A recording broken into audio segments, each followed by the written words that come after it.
Hello and welcome to our show, The Awakening, on WGSN-DB, the Going Solo Network. I am Tina Huggins, your divorce coach specialist and restorative mediator, and this is Joe Huggins. Hello. Hello. So, our topic today, sorry about that. Our topic today, we were having fun just before we put this on, practicing and everything, right? So, types of narcissistic abuse is our topic tonight. Types of narcissistic abuse. Really what that's going to work into is types of abuse, because we're using the term narcissist more like the lay people use the term, and we're going to talk about that as we move through here. I've got a lot of reading to do today so I can give you informed information, but most of this does come from Google, not from a medical background. So this is just Google's understanding of these terms, not from a medical background. So this is what Google has to say about narcissistic abuse syndrome. So, and this is a syndrome that you, as the abused, would go through. So narcissistic abuse syndrome is a non-medical term for feeling of anxiety, avoidance, and fear due to emotional abuse from someone with narcissistic personality disorder, also called NPD. And this is what Google has to say about NPD, narcissistic personality disorder. A disorder in which a person has an inflated sense of self-importance. Narcissistic personality disorder is found more commonly in men, but there are women who are also NPD.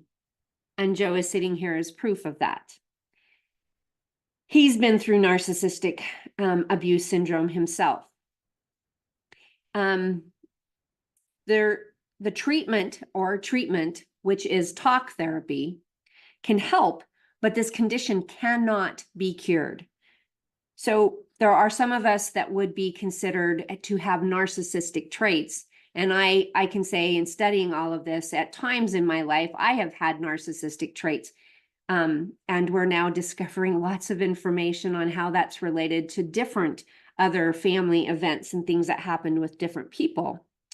And so in order to be classified a narcissist, you need to have a medical diagnosis. So us lay people calling our exes or soon-to-be exes or our spouses narcissists is just a lay term that we are using to label, kind of like an umbrella over mental disorders, actually. And the medical diagnosis that's needed, they need to go in and be tested so that they can actually prove. And there's lots of things that they do to prove that, but most of the time it's going through questionnaires. And we're going to talk about such questionnaires in a little while. This is a chronic condition, and it can last for years, or in the case, it actually is a lifelong situation. Some people are born with the traits and they just worsen with age, and other people they develop. And in reading through and going through some information from Bill Eddy, he writes books on mediation and mediation with narcissistic individuals or toxic individuals. And he talks often about the blood flow from the left brain to the right brain, and how a narcissist person is, if they're born with that, or if something traumatic happens in their life and they get stuck in this situation, that it forces their brain to work differently than ours. And the blood flow that goes back and forth is different in their brains than it is in mine, or yours, I should say, yours and mine, and lay people's brains. And then it goes on to talk about a narcissistic personality disorder. It says a mental health condition in which people have an unreasonably high sense of their own importance. They need and speak too much attention and want people to admire them. People with this disorder may lack the ability to understand or care about the feelings of others. They have no empathy. And they feed on those of us who do have empathy, especially if we have lots of empathy. The symptoms include excessive need for admiration, disregard for others' feelings, and inability to handle any criticism. They can't take it. And a sense of entitlement. And then Google goes on to say that there are 4 stages of narcissistic abuse syndrome, or of the narcissistic abuse cycle. Okay. And these are idolization. So early on in a relationship, and they call it love bombing, but early on in a relationship, they really treat you like you're special, you're somebody important, and they want to be with you, and they make you feel special. And in the case with one of the guys that I dated, that was definitely the love bomb and how that worked through. And then they devaluation. They devalue you. They talk you down. They say things that you're unattractive, you're fat, you're dumb. Okay. They devalue you. Then they have repetition. They go through that, repeating things over and over and over. So they basically, this is where the gaslighting part comes in. They get you to believing that you're fat, you're ugly, you're unintelligent. And then they discard you. And this actual situation can go on, this cycle can go on through a relationship several times. They discard you, throw away, don't talk to you for days, maybe even, and then they love bomb you, and it starts all over again. In the cycle, a narcissist partner may love bomb you, devalue your sense or self over a time period, repeat the pattern, and eventually discard you or discard the whole relationship in general. So we go through that, and then we're going to talk about the types of abuse. So while I'm reading that, what was going through your head? Well, everything's a test with a narcissist. That's what went through my mind. They're going to test you on this, test you on that, and you won't even know it till later when they hold it against you and blow it completely out of the water. And it's like, really? You're just kind of side blinded. Yeah, you lived through that longer. I mean, and we'll talk about this in other shows, but I dealt with situational abuse. And the word situational just basically means something caused something to happen. Excuse me. And when we go through that, so that was in my marriage, that my marriage, although became toxic and violent, because you've heard me talk in previous shows that I ended up with a broken hand and separated ribs and things like that. Mine was actually situational. I didn't live through all of that. He fits on a narcissistic spectrum. And in future shows, we'll hopefully get to interview the creator of that spectrum. And we go through and we talked, you and I have talked about all the abuse that you've gone through. And so as I go and I start to label abuse, we'll just kind of stop and kind of talk about how we've dealt with that. My learning about narcissism came probably a year or 2 years before I actually met you. And so I started studying narcissism then, because somebody called me a narcissist, and I'm like, oh my gosh, if there's something wrong with me, I want to fix it, which is not characteristic of a narcissist. Okay, so now we're going to go ahead and talk about types of abuse. So we all understand physical abuse, and actually there's a part where we talk about physical abuse. I ended up with physical abuse, but my relationship technically wasn't a domestic violence situation, although the abuse ended up domestic and it was violent. But when they classified these, and when I was doing the research, I was kind of interested that they didn't put them together. Right. So understanding physical is a body, and abuse would be smacking somebody around. Okay. That's what we understand is physical abuse, right? So I know that you had some situations in your relationship that were like that. So can you tell our audience about that? Okay, so I think I had the police called on me at least 3 times, could be 4 times, because she accused me of abusing her, and and that wasn't the case. I did not abuse her. Um, she ended up one time uh, punching me, scratching me, biting through my shirt, on my back, reaching over and just clamping on. Um, and that was one time she actually got arrested.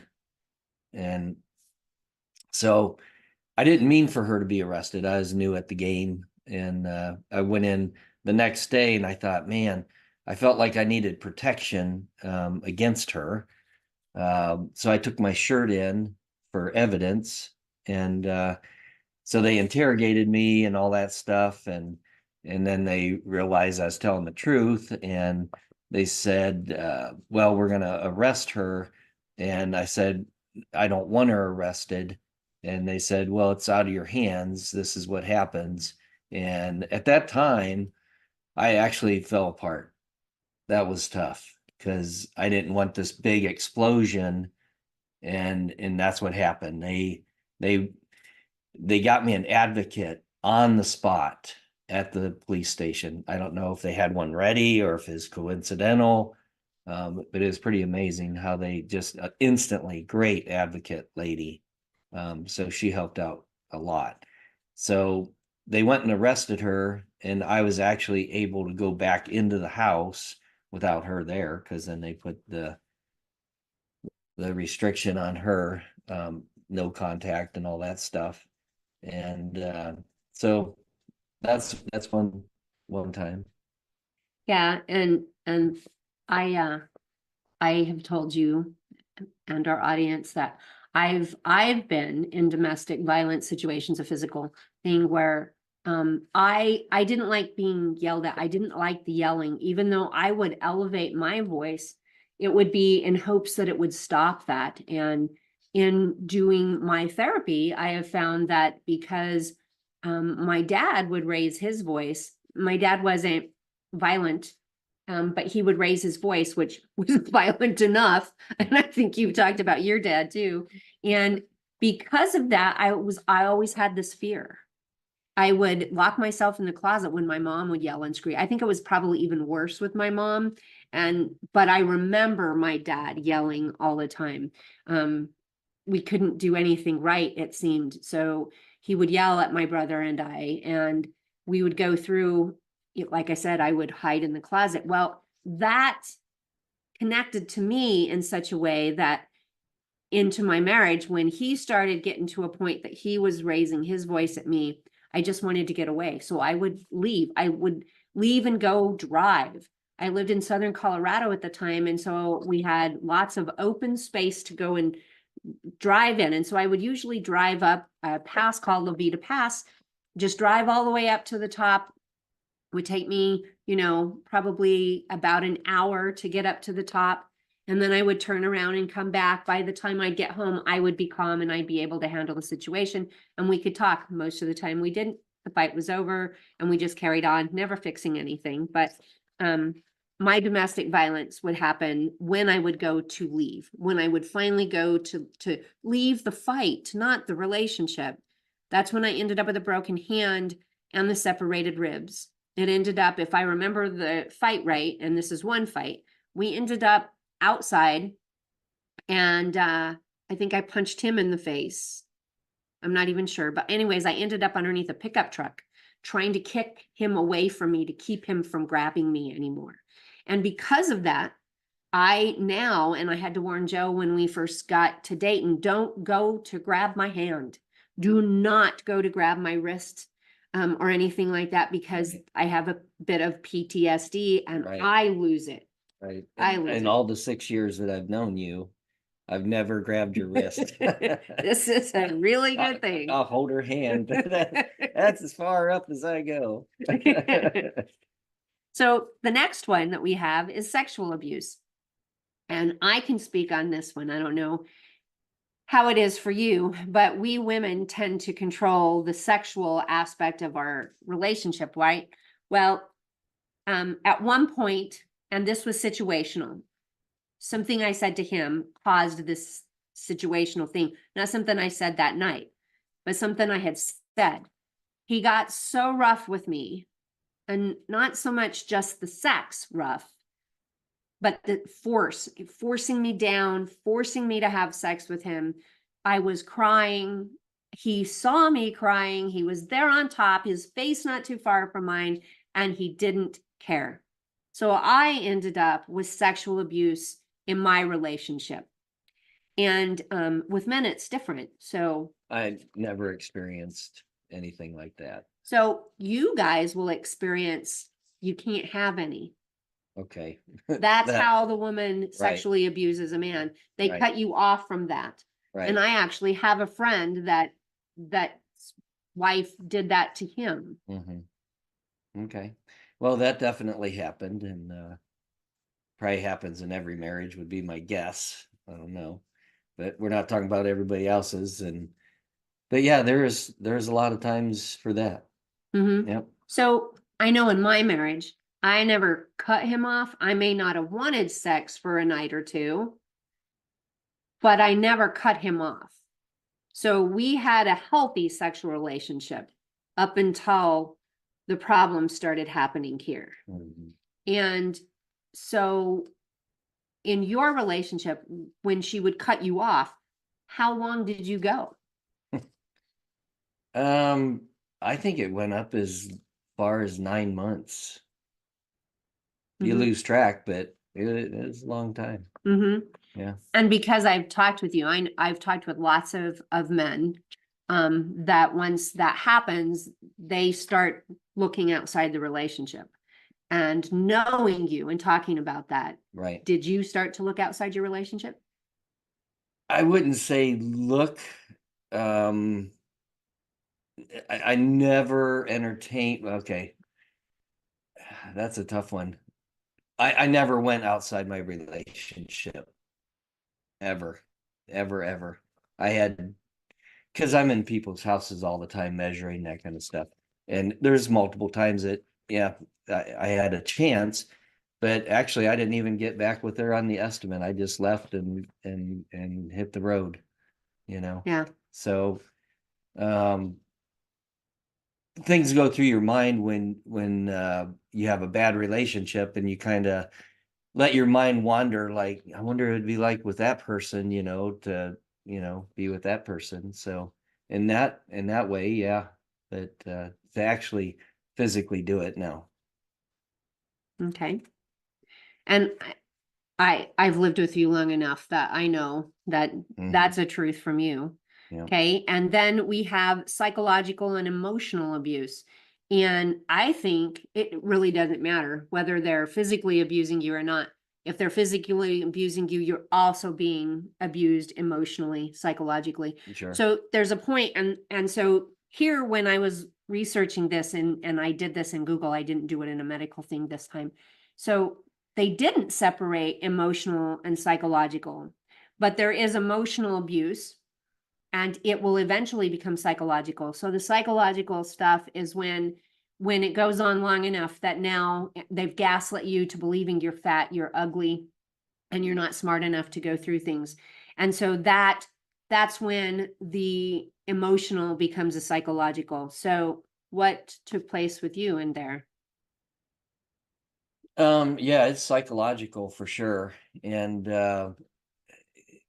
it's a game to them, but it's real life game for them. They're living it. They're into it. That's their reality. Yeah. So, and it takes way too much brain effort if someone healthy wanted to go and think that way. It would just tax you. I'm sure it taxes them, but that's their life. They live it. That's all they know. It's the way their brain thinks. Right. So we're going to take a quick break for our sponsors. So just hold on, and you'll join us in just a few minutes. And welcome back. So we're now into talking about financial and material abuse. Mhm. So I know that you dealt with a ton of financial abuse. Right. Oh, yeah. So go ahead and tell our listeners. Well, it's a lot. When I finally started going through my divorce, I did find where she had $127,000, not with my name on it, her name only. So I asked her about it, and she said that you knew about that. And I'm like, there's no way I knew about that. That's a lot of money. So that was one of them. And then she had another $120,000 tucked away in another thing. And I was actually, and she wrote the cashier check to herself. She didn't cash the check, and they go bad after 6 months. They go stale. So I went back to the bank and I had them write 2 checks. I think that's how I had it done. And because you could reissue a cashier's check. Mhm. And so, but instead of putting it in the bank, I took it to my lawyer and then gave it to him. He made it known to the courts that I now had this money. And we ended up, the lawyer is really happy about that. Yeah, then you 'Cause- get financially abused by a yeah, lawyer. So yeah, then we ended up Let's see burning how we burning can all that money. Burn through this money. Yeah, Both of us. maybe don't do that. Yeah, maybe don't do that. If you got it in your hand, maybe just use it for leverage, Yeah, I would never tell you to take and spend that money because it's marital money and it belongs to the two of you. So I would never tell you to do that. But if the spouse is taking money from you, pulling it aside, you did the right thing by giving it to the attorney, but then just like we saw, you Right. got financially abused by the attorney Right. because it was there. Let's just spend it. Well, and I was told by my lawyer, Joe, you'll get yours in permanent orders. Well, you'll get yours, all right. All she had to do is say personal expense. I used the 127,000 on personal expense. She spent And a my lot of time researching that. oh yeah, she researched it. So my lawyer didn't protest against that at all, and they just went on. Oh, personal expense, 127,000. So I never did get mine. So I thought I would, but So the next one is modern slavery. And I didn't deal with that, although I do know I have associates that I've worked with that have been the slave to their spouse. And this happens, a lot of times we'll hear about it where there's such things as mail order brides. And this was a deal in the little itty bitty town I came from, where somebody put out this mail order bride catalog, so to speak, and people would order these brides and they would get them, and yes, they would marry them, but they would be slaves. They would have to cook, clean, and provide sex as they were told to do. And so it's not something we see very often, and none of us will know that it's going on because they're so afraid of their captor, their spouse, killing them, their family, their children. They're so afraid that you'll never know this is going on. So it's a very difficult thing to notice. And although you were forced to work so that she had money to stash. There's similarities there, yeah. You can wait on them hand and foot and you still can't make them happy. So, and I did that. I tried everything. Yeah, you can't please them. There's absolutely nothing you can do to please them. They're miserable. So there's different types. There's all kinds of different types here.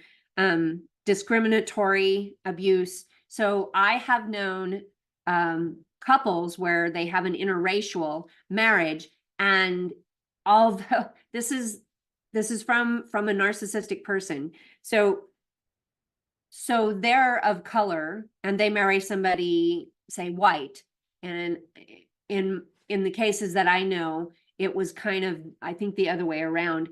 And they would cut down their spouse for being a different color than them. And they would say that race is not as smart as their race. So these types of things happen quite frequently. And it's interesting to me. I mean, you've talked about how your ex would tell you how dumb you were, and that because your family was dumb and they were dumpy and no education. You didn't go to college. Your parents didn't go to college. Titles are so important, and they'll rub them in your face whether they're true or not. yeah, and I laugh at that one because I'm sorry, you married them knowing who and what they were. So that's on you. No, I always just think that but that happens. That happens. They marry you and then they cut you down. That's There's a lot of cut downs. parts of the narcissistic. Whether you're black or white, they're gonna find something, a lot of things, not just something, but.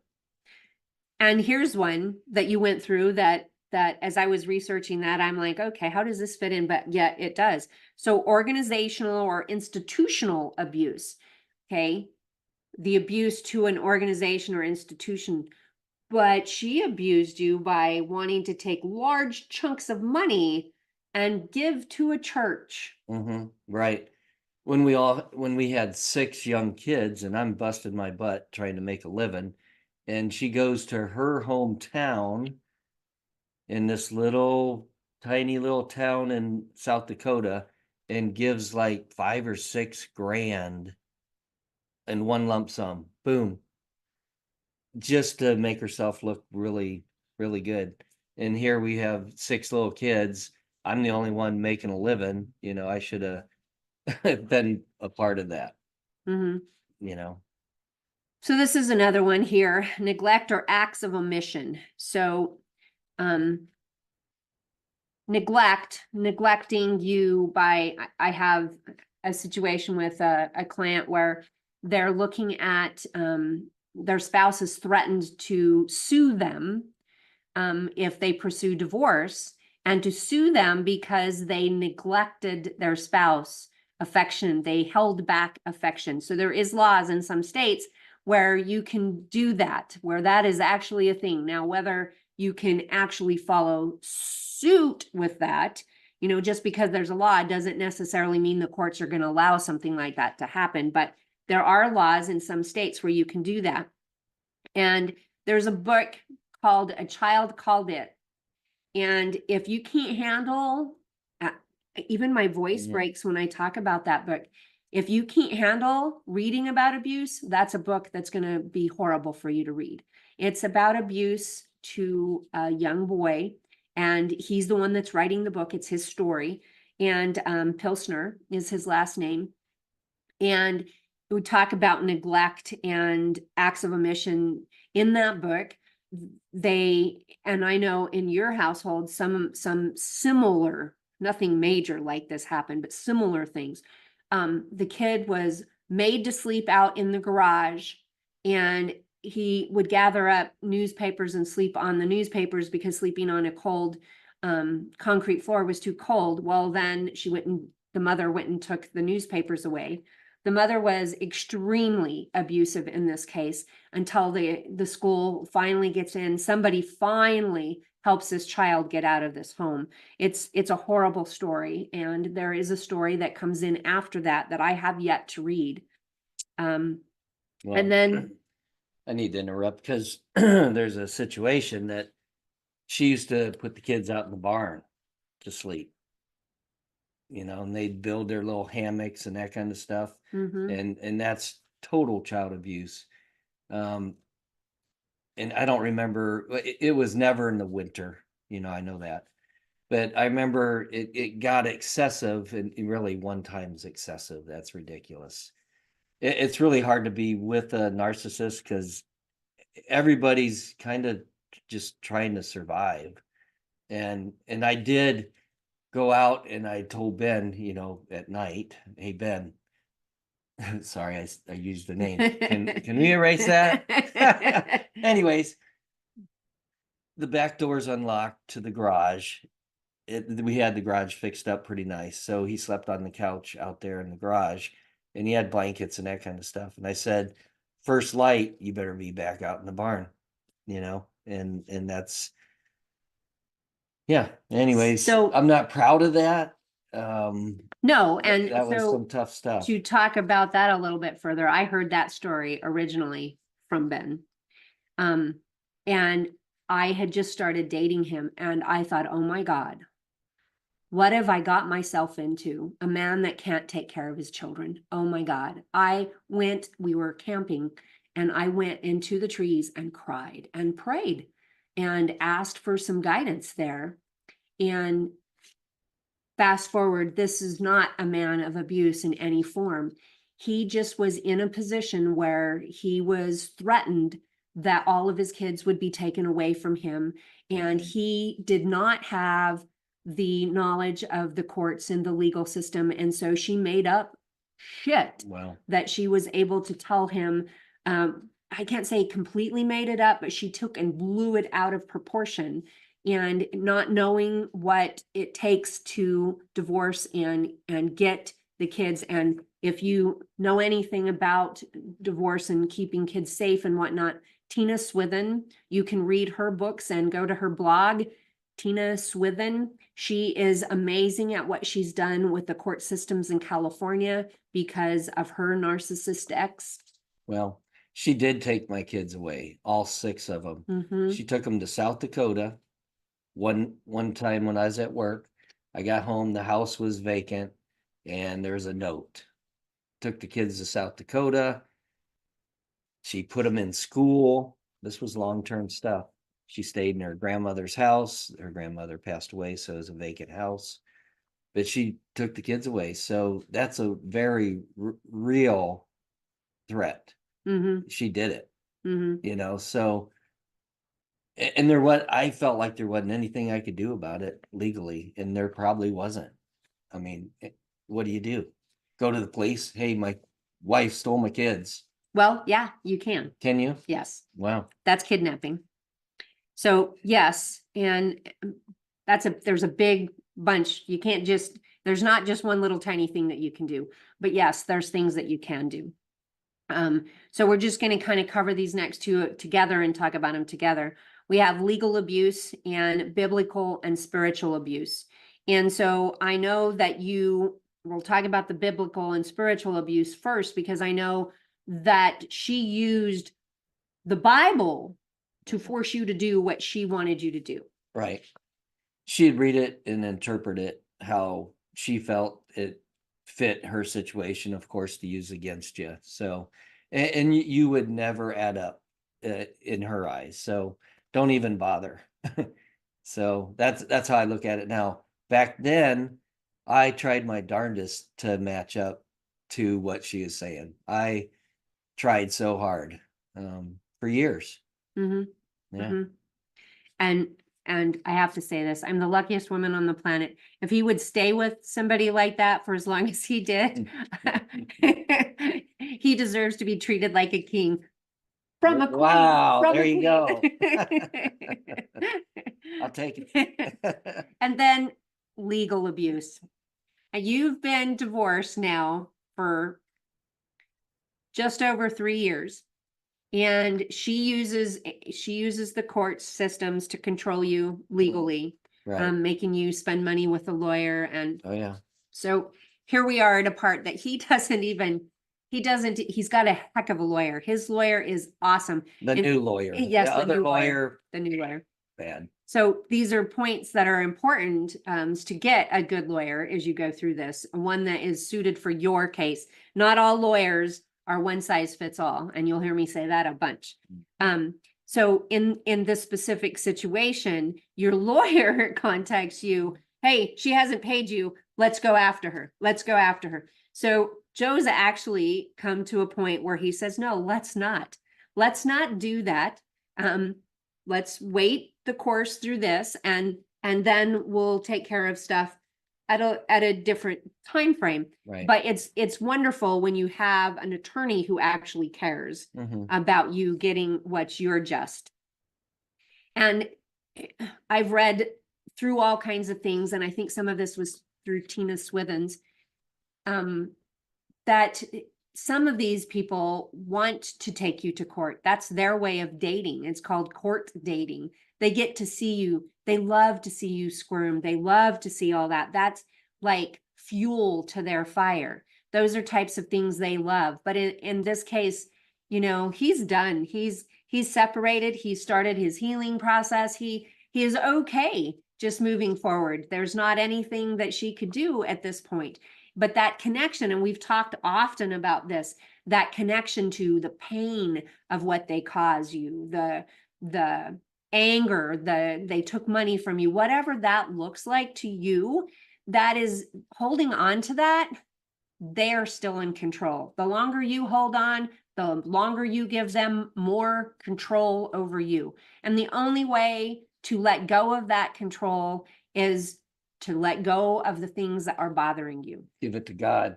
Yeah. That helps, because sometimes you go down that trance of remembering. It's like, God, please take that away. So that works. Yeah. Yeah. It's an important thing as you move forward to get the help that you need. You know, I always tell the clients the best time to bring in a divorce coach is before you make the decision to get divorced, because one, we can help you with that decision or help you fix things. But the whole time we're working with you, we're preparing you to get all of your stuff together so that you can go through with the divorce. Right. To be safe, you know, to be safe. right. And when you're in a domestic violence situation, it's super important that you are safe and that you follow an exit plan as you go through things, because without an exit plan, and this is a sad, sad story, just this last year, and this brings me to tears. We, and not me, they weren't my direct client, but we lost one of the clients. She was involved and was trying to work to get out of this relationship. It was a boyfriend, girlfriend. They weren't married as of yet, but there was an infant. And the sad part of the story is that one night she didn't come back the next morning. The family went. My associate went. My associate was the one who found her. And my associate has had to get therapy for that specific incident. And talking, you know, I said this before, as we have this beautiful bison in the back here, and this is a Blake Parsons original. As we look at that, reminds me of the Native American culture, where they say that to heal, you must speak of things 1,000 times before you can begin the healing process. And that is huge. Getting the help you need is so very important. I can't stress that enough. So what are your final advice? Well, a things? lot of stuff goes through my mind when you're talking about all this. That's for sure. Legal abuse. You mentioned that. When I was married to her and we'd have some kind of argument, she'd threaten me, well, congratulations, we've now been married this long and now you'll be paying alimony. And it's like, wow, you know, and multiple other things about legal stuff. But that's one that stands out is you get threatened a lot. Yeah. You know, so they're going to control you as long as you stay in that relationship. I don't know how not to be controlled and stay in that relationship, because what is there? Get out. That's the way. And no contact. There you go. Definitely no contact. Yeah, no contact. It's a safe thing. And so part of Joe's healing, and he's thoroughly, it's funny because we film some of these and then some of these we do live. This one is one of our filmed. And so Joe is the one, hey, are we ready to film for tonight? He is thoroughly enjoying the fact that he gets to finally talk about his stuff and help people so that you don't end up in the same place that he is. And so this is an important aspect. So if you are wondering, how do I get out from here? What do I do next? You can call me. If I'm not the person that you want to work with, then I can help you find the right person. Okay. Again, my name is Tina Huggins, Huggins. And you can reach me by my email at Coach Tina Lynn, CoachTinaLynn @gmail.com. You can also go to my website, which is divorcecoachspecialist.com, and you can reach me from there. It's got a lot of my information and personal information there about my work. And Joe is here. If you actually want to talk to Joe, reach out to me and we'll get you in touch with Joe. And if you are in a domestic violent situation, obviously call 911, get help. Tell your friends and family, the people that will be there for you. Let them know that things are a little bit sideways, but definitely keep them informed as you go through things so that they can help you pick up the pieces in the end. And of course, 911, like I said, call, get help immediately. But also you can call the domestic violence hotline at 800-799-7233. That number again is 800-799-7233. And again, if you have any questions, please reach out. Both Joe and I are here, and we would love to be able to help you move forward and get to a healthier part of your life. Anything else? No, that's it. Well, thank you very much for joining us, and please like and subscribe to the channel. Thank you. Good night.